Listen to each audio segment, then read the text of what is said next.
मैं हूँ उरी। मैं हूँ प्यास।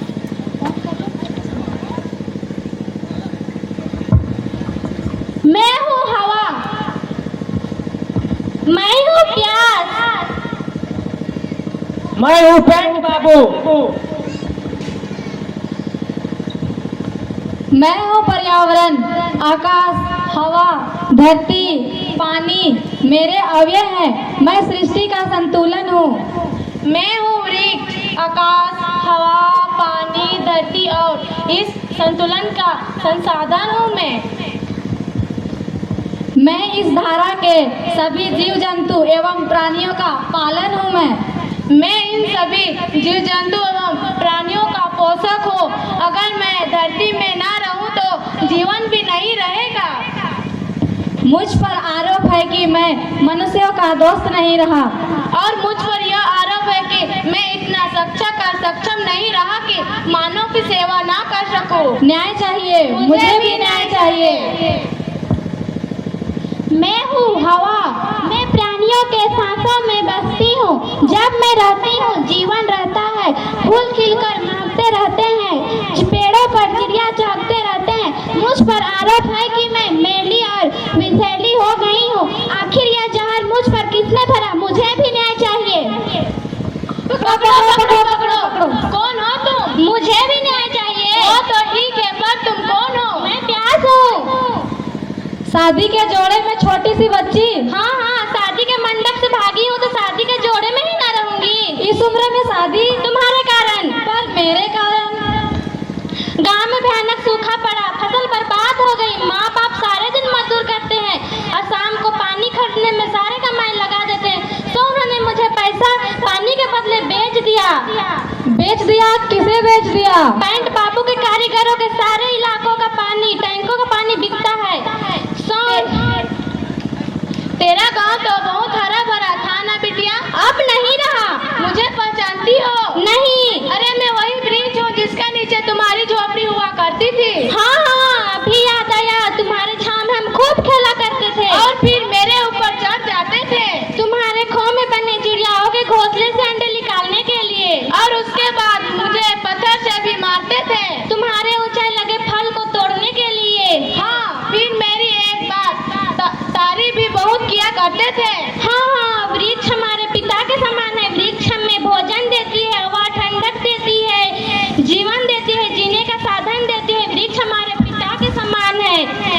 वृक्ष आप इतने बीमार और कमजोर कैसे हो गए? आपके साथ खाए और पत्तियां कहाँ चली गई? तोड़ गए, काट ले गए। रोज कोई न कोई आम काट के ले जाते हैं यह गाँव वाले। अगर मैं तुम पर पानी दूं तो तुम फिर से हरे भरे हो जाओगे? हाँ, हरा तो हो जाएंगे बिटिया, पर तुम पानी कहाँ से लाओगे? हाँ, पानी होता तो मैं बेची क्यों जाती? इससे पहले मैं बेहोश हो जाऊँ। अरे आप इधर आइए, कुर्सी लाओ। आप कुर्सी पर आराम से बैठिए। अब बताइए कि हम आपकी कैसी मदद करें? लीजिए, पकड़िए और इस ऑक्सीजन सुंघा दीजिए। देख लो दुनिया वाले, ध्यान से देख लो। पैसा से खरीदी हुई ऑक्सीजन को सूंघ कर जिंदा रहना मंजूर नहीं, लेकिन मेरी इस वृक्ष की जो इस जीवन भर मुफ्त ऑक्सीजन देती है, इसकी कदर करना मंजूर नहीं। देख लो मेरी हालत।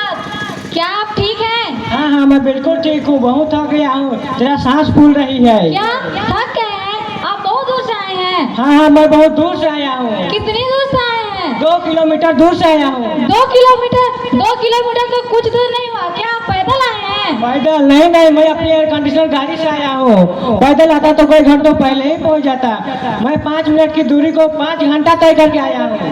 आप करते क्या है? जरा अपना परिचय तो दीजिए। मेरा परिचय? अरे मेरा क्या परिचय, मैं छोटा सा राशन चलाता हूँ। पेंट बाबू मेरा नाम है। मेरा 10 फैक्ट्रियाँ, 10 मकान, होटल का चैन, ब्लड प्रेशर, दिल में छेद।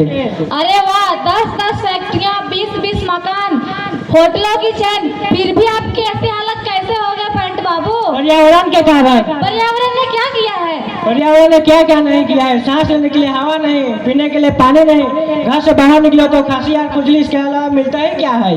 पर्यावरण से आप चाहते क्या हैं? मैं पर्यावरण से कुछ नहीं चाहता। पर्यावरण दे भी कर सकती है। हवा में सांस लेने के लिए ऑक्सीजन नहीं, मैं तो अपना ही लेके घूमता हूँ।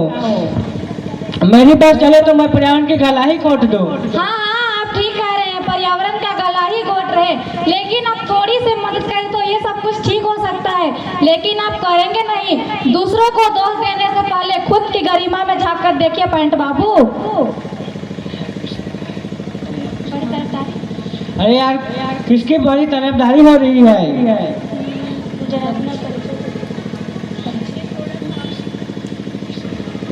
अरे यार किसकी तरफदारी हो रही है? परिचय तो दीजिए। मैं खुद पर्यावरण, आपके सामने ये प्यास, ये वृक्ष और ये हवा।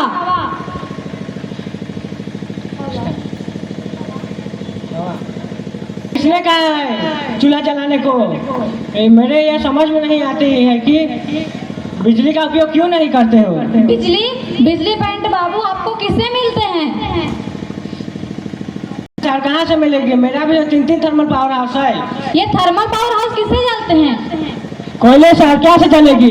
और ये चिमनियों से निकलने वाली जहरीली धुएं कहाँ जाती है? हवा में जाती है, कहाँ जाएगी? और फिर कहते हो कि मैं काली हो गई हूँ। ये थर्मल पावर हाउस से निकलने वाली जहरीले धुएं ना कि केवल हवा को दूषित कर रही है, बल्कि पृथ्वी के चारों ओर ओजोन परत में छेद हो गई है और सूरज की सीधी किरण पृथ्वी पर आ रही है। पृथ्वी का तापमान बढ़ गया है और समुद्र में बाढ़ आ रही है। पेंट बाबू कौन किसको मार रहा है? अरे यार तुम लोग तो मेरे पीछे ही पड़ गए हो।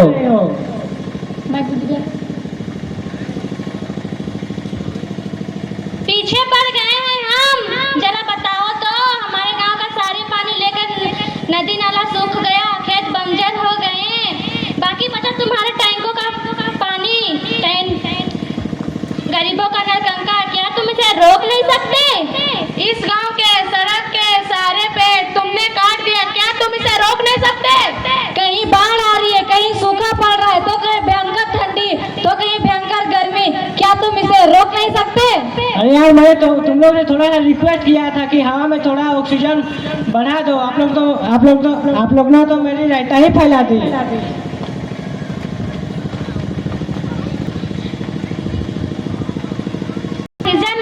ऑक्सीजन घटेगी तो सांस फूलेगी, सांस फूलेगी तो पेंट बाबू मरेगा, पेंट बाबू मरेगा तो मोटर कौन चलाएगा? धन्यवाद। अतः निष्कर्ष यह निकलता है कि मानव प्रगति करे परंतु पर्यावरण को ध्यान में रखते हुए। धन्यवाद।